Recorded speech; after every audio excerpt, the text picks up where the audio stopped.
Uh, Not real good with videos or talking to myself, really. Uh, for those who know me, I'm more of a do stuff kind of guy. I will talk your ear off about certain subjects, but most of the time I just keep my mouth shut. There's a lot of back and forth controversy, talk about knives, tracker knives in particular. Don't have a lot of traction and a lot of woodsman skills, outdoorsmen. I don't understand why. It's all about expanding your skill set, your mindset, in my opinion. It's like the Hudson Bay knives or the Bowie knives. When they originally came out, they weren't very popular. It wasn't until guys started using them where they gained their popularity, their notability. People preferred skinning knives or the French trade knives, originally in the Americas, Canada, stuff like that, for a long time, until they discovered that those big camp knives could do a lot of chores a small hatchet could and a knife, so you weren't carrying as much nonsense. Splitting hip bones on elk, moose, buffalo, what have you. What I have here in front of me is the new Sargent WSK hybrid from Brian Sargent of Sargent Edge Tools. It's beastly. I haven't got a lot of field time behind this yet, or any playtime, practice time. It slices real well on the couple of branches I've attacked it from a low-hanging pine tree. This is the Gossman Wilderness Survival Tool tracker style knife. His version of the design. By far my favorite. It's my first custom knife ever. Actually picked up a second job to be able to afford some of Scott's knives. I think it was well worth it. This is the Bark River Tracker. Bark River Knives version of the tracker knife design. This one was reground and acid dipped by JB Knife and Tool for the original owner. He didn't like Bark River's original grinds, and that's him. That was his opinion. He used it for a little bit, found he wasn't really fond of it anymore. And I was able to pick it up for a good price in my opinion. I won't be discussing weights or lengths. None of that stuff concerned me. I'll tell you the steel type of all these blades in a minute, but again, that's not something that's ever really concerned me. This is the tracker knife from Tops Knives. This is the TBT1. This one's seen a lot of use. This one's almost 10 years old, or a little older than 10 years. The Gossman I've had for about 3 years, a little over 3 years now. And it's seen a lot of use. This is the, I'm sorry I'm butchering it again and you just told me how to say it right. Siembidia Custom Knives. This is just a one-off, something he was playing with. I like it. It's good for kitchen tasks, smaller. Not the best for chopping because it doesn't have the size behind it. This is a Hori knife. Something I'm also probably not pronouncing right. Where I added a quarter round to it. I don't know how well you can see that or not right now. The saw teeth on this are designed for busting roots, not sawing. It works really well. I've used it for a long time before I could afford any of these. And tracker knives are not always the easiest or cheapest to, get your hands on. Sometimes the used knife market is the best place for them. This is the belt knife, test knife from Brook Forge. The maker was kind enough to allow me to play with it.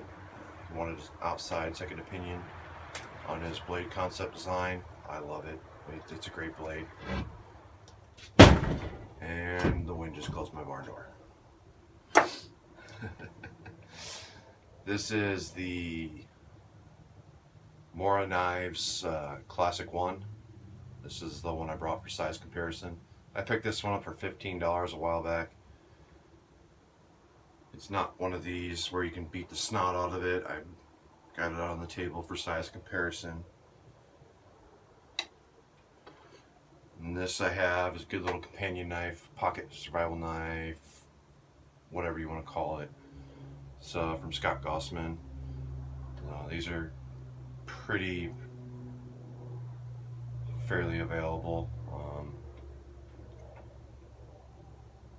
So I brought this out for size comparison. I like these three knives over here, the small ones, I like as companion knives. And this is Victorinox Swiss Army Farmer. These two are probably going to be the most prevalent for most people for size comparison.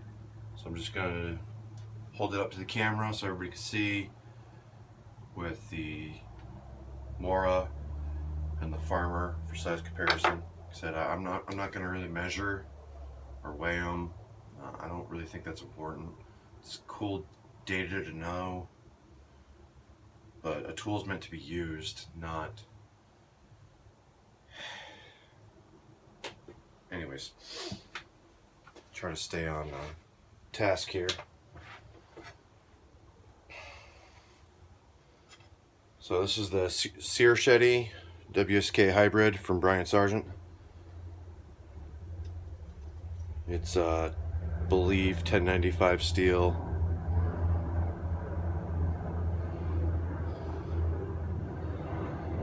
But I've never been one to really care about that stuff.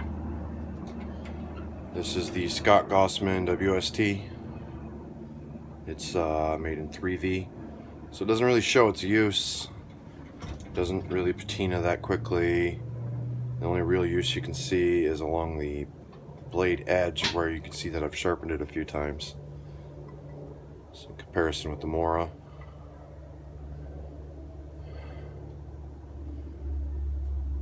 Like I said, this one's my favorite. It was my first custom. It tapers differently than Dave Beck's, which I like. I don't have a Dave Beck tracker yet. I will one day, hopefully. I think they're beautiful. This is the one from Bark River. Bear in mind it's had regrind done, so it's not going to look exactly like theirs. Stock stuff does, but it'll give you an overall size comparison. They're big, hefty blades. This one's from Tops Knives. It was the first one I ever received. My wife saw I had a screensaver set up with a bunch of tracker knives. A few of the pictures were actually, funny enough, from I learned, and had a few discussions with the man online, and hopefully one day I'll get to have the discussions with him in person. OPX, Operational Extras. If you don't know who that is, go check out his channel. He's got some interesting stuff. Losing track here. This is the Tops Knives TBT1. It's in 1095 steel. I have not modified it at all. I get asked that all the time. Originally, I had so much wear use right here to about here from learning batoning, and from here to here from chopping. The original traction coating wore off. I took some sandpaper or emery cloth, I don't remember what it was, cleaned up the bevels, made it a little bit more even wear looking. It was, and then I hit it with some stones. It got pretty shiny. Ended up not liking that. It was just like, eh. So I hit it with some gun bluing, but as you can see, it doesn't last, but it's easy to touch up. I'm not too concerned with it. Their tool's meant to be used. I've beaten on this one so much, the handles I actually come loose. I don't know how well you can see that or not. I've got around 10 years of use of this on and off. My main tool before I got any of these big boys, big toys, was a Leatherman or a Swiss Army knife, pocket knife. This is the Siembidia Custom one-off. He has a pretty great line. His handles design is very different. It's designed off from, if you grab a piece of clay, excuse me if I'm not speaking very clearly, I've been talking all day, which is not my normal. Based off if you squeeze a piece of clay, and that's how it'll come out to shape his knife handles. And they're pretty comfy, good users. This one doesn't have the heft behind it for it to be a good chopper, but I have pulled apart a fish with it and a squirrel. Works pretty good for that. It does really decent at kitchen tasks. A lot easier on the hands because of how much smaller it is for your finer carving, wood shaving stuff. A little bit more of like a lightweight lightweight hiker version of a tracker knife.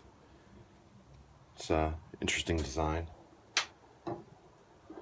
The Hori Hori knife, which is actually designed to be a shovel knife for doing gardening, stuff like that. This one's been modified with a added quarter round. I've used this one a lot. I actually hit it with a wire wheeler recently to clean off patina, rust, all that dirt gunk that was still on it. This is a carbon steel version. I see a lot of stainless steel versions, cheaper versions out there.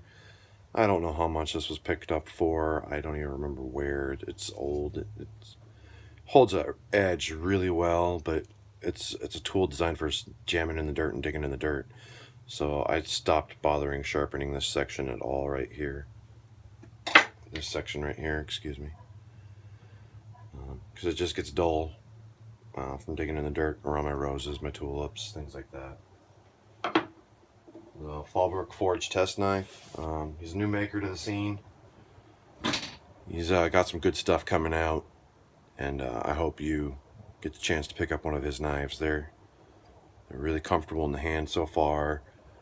Beating the snot out of this for 60 to 80 hours, over a month of actual time of cutting.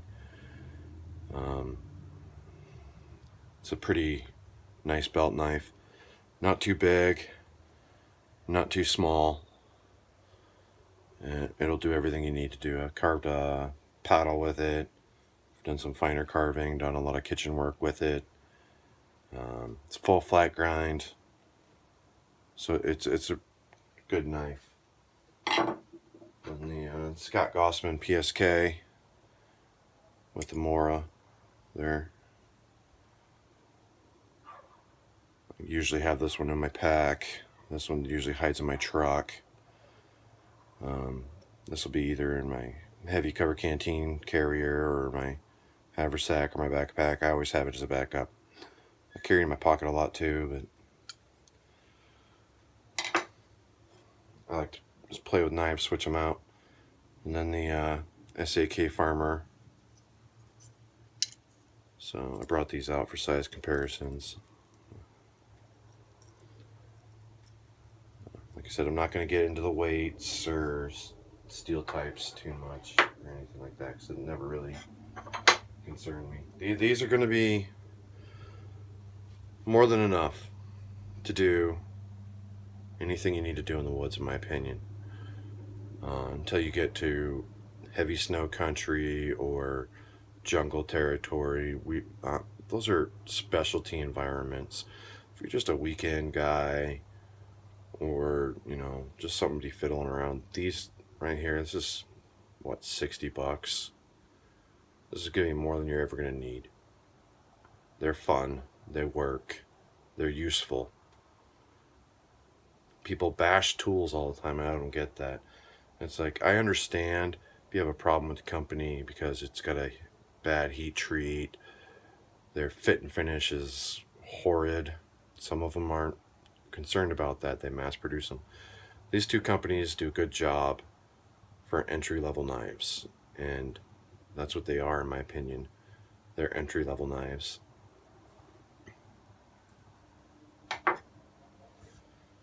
That being said, the Victorinox SAK Farmer, if you add a pair of scissors to this, there's not much else I would need for my daily chores, tasks, stuff like that. It's kind of inconvenient for folding knives, in my opinion, when you gotta cut something real quick. So that's why I like to carry a fixed blade knife for quick cuts, boxes, opening stuff, things like that. But this has done a lot of work all on its own, and it's a great tool. But we're here to talk about tracker knives right now. I just did a live video. Today's Sunday, the 26th, I think. I can't remember what the date is today. It's August 2018. But I keep running into biased about the tracker knives, and I just wanted to share my thoughts, my opinions, but that's all they are, my 2 cents. So you take it for whatever that's worth to you. This one's new. I don't have a lot of field time with it. None, actually. A little bit of yard work, trimmed a couple of pine trees. One pine tree, a couple of pine tree branches, excuse me. This is made by Brian Sargent. It's his Siembidia WSK hybrid. Chisel, rounded chisel grind up here for digging in the dirt, busting up roots. Nice convex edge for chopping. And then a Scandi grind for your finer carving. And he added a hook knife, quarter round section to this one just because he could. Wanted to see what it looked like. And I was lucky enough to be able to pick it up. It's I can't wait to get this one out in the field. Air quality's been real bad, smoke from forest fires. Probably already said it once. This is my very first custom knife ever. It's made by Gossman, 3V.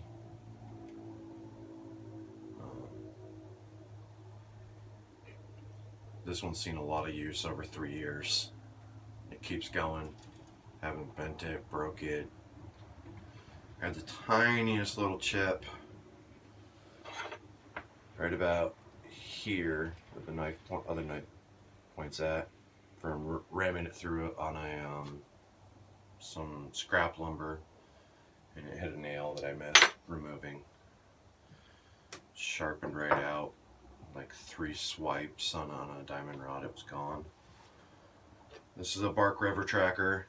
This one's been reground, mind you, by JB Knife and Tool. They do great work of their own. They make their own pretty awesome knives. I've bought their stuff and gifted it away to friends. One of these days I might actually buy one and give it to myself. This is a Bark River tracker. It's probably the heaviest of the group, but with the regrind, the good convex edge that they have on it,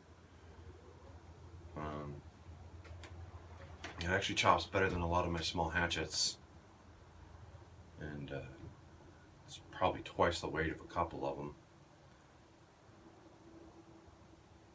But I like it. It's good for what it is.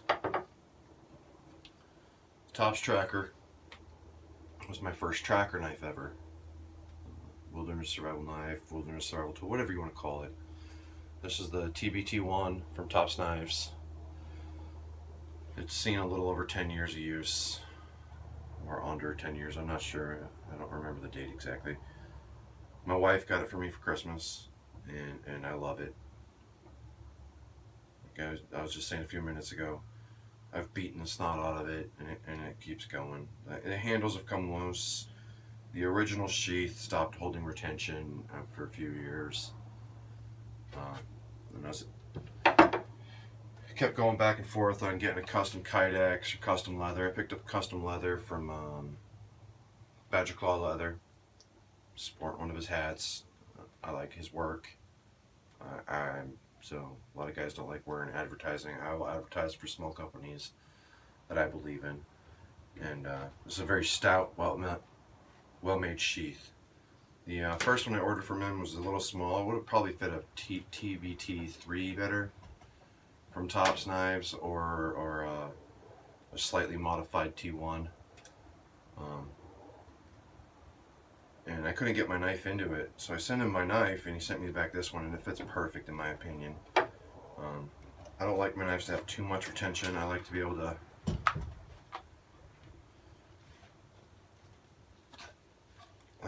get them in and out fairly easy. I'm not running around in the woods. I'm not an active duty soldier anymore. I'm just a guy who likes to learn stuff, tinker around with stuff. The Siembidia Custom,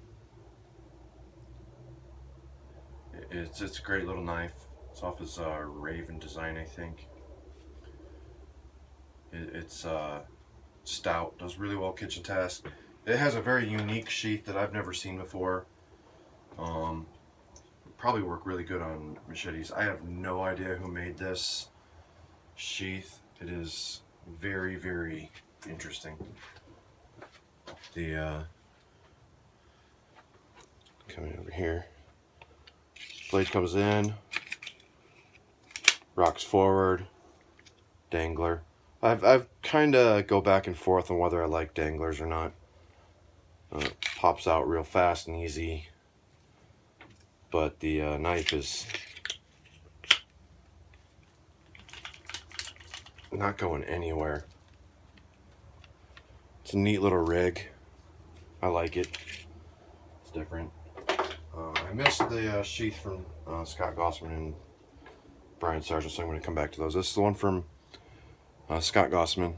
I just got some paracord on it, tied up funky. I carry a Baldrick carry, or I pulled a 550 cord off and just carried it on my belt. I don't really think they're that heavy. I'm 6'1", 260 pounds. I'm not small, but I'm not the biggest guy out there either. And this sheath is the one for the Siembidia WSK hybrid. I love the open drainage. He added this little belt sheath as a surprise. I thought I was just going to be tying some 550 cord to it and carrying it as a shoulder rig. He added this. This is pretty nice. It makes it much better for my gardening, lawn pruning, tree trimming, stuff like that. And it's easy to clean it out. Just spray it out with a hose. I love it. Smart design in my opinion. And God, I can't wait for the air quality to get better and the burn bands to go away. Been itching to get this one out. This is Siembidia. If you just have the single bevel, single lineup, that IA Woodsman and Brian Sargent were running for Bushcraft Outfitters. Thought it was a neat design. I kept missing it. Brian let me know that he had this weird one-off one. I like them, and I took the opportunity.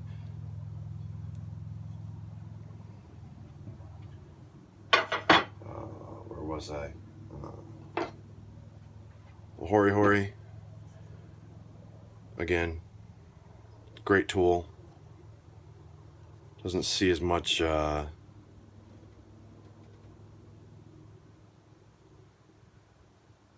totally lost my train of thought. Doesn't see as much use from other people as I'd like them to see. It's a great tool, and for digging, busting up roots. Not very good at batoning because of the dugout section for digging, but overall it's a great stout knife. This thing's only got like a 3/4 tang, and I've beat the snot out of it for years, and it's none the worse for wear.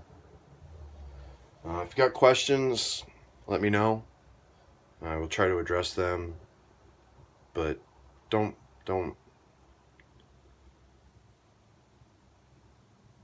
be negative. I'm just not gonna respond to that stuff anymore. I've had a few, and it's just like, okay, you're deliberately being obtuse. You're deliberately being dumb, willfully. I like to learn. I like to tinker with stuff. I'm not. I don't think there's anything wrong with these blades. Like I said, they'll gain traction or they won't. Um, it's about using the tool, not buying it to look pretty cool or whatever people do. I'm a believer. If you buy a tool, you should use it. Um, Beat the snot out of it. Let the maker know, hey, I actually like your stuff. I actually use your stuff. Not just buy it to collect it. Like I have a pretty big tool selection of custom knives now because I picked up a second job specifically to buy them. Actually, um, I don't do that anymore though. I kind of just save up a little bit at a time and then get one if I can. Thanks for watching, and I appreciate your support. And if you got serious questions about the knives, I'll try to answer them. Thanks. Bye.